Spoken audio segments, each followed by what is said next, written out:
Greetings fellow YouTubers! You are with Devastorm Ancient History and this video is going to be about the Bronze Age. This is a hard and controversial topic and it gets even harder as I try to make my videos long 5 to 6 minutes, for now. There is a lot to say, but most importantly, the Bronze Age is, in my opinion, a successor to the Neolithic Era. My previous video is about the Neolithic period. The Bronze Age is naturally and logically following this era. It is characterized by the use of bronze and the birth of proto-writing. These are the symptoms of a civilization. So without further ado, let's begin.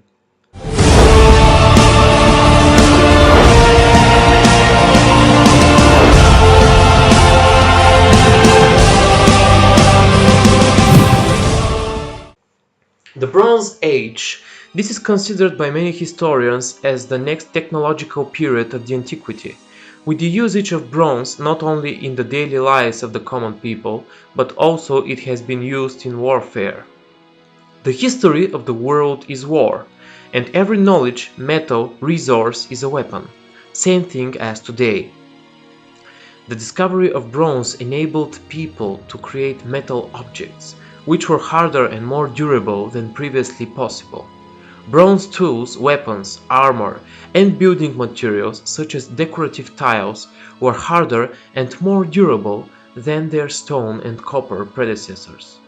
Initially, bronze was made out of copper and arsenic, forming arsenic bronze, or from naturally or artificially mixed ores of copper and arsenic, with the earliest artifacts so far known coming from the Iranian plateau in the 5th millennium BC.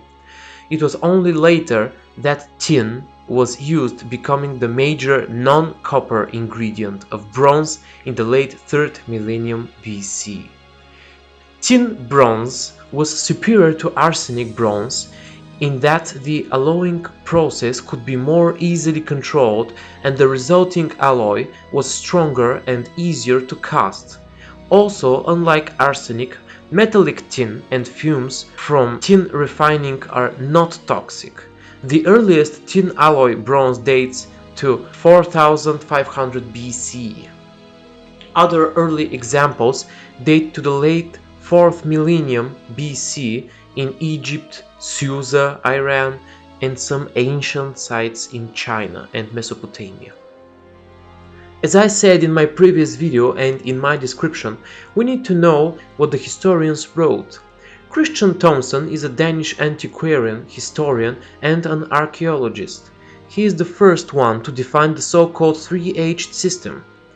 The Bronze Age, according to his writings, is divided in three sub-periods: early, intermediate, and late Bronze Age. Bronze Age occurred in different places around the world, but probably the earliest birthplace of this period is considered to be in the Near East, Mesopotamia. It is completely logical because the first ancient civilizations have also been located there. I will give example with the following timeline.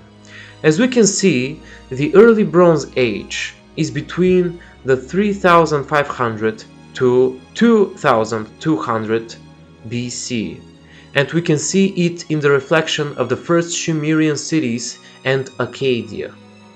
Assyria and Babylonia are the representatives of the intermediate Bronze Age. They perfected the bronze tools and weapons, and they are the first complex and successful civilizations with large contribution to the world's culture and knowledge. The Code of Hammurabi is a well-preserved Babylonian code of law of ancient Mesopotamia, dating back to about 1754 BC.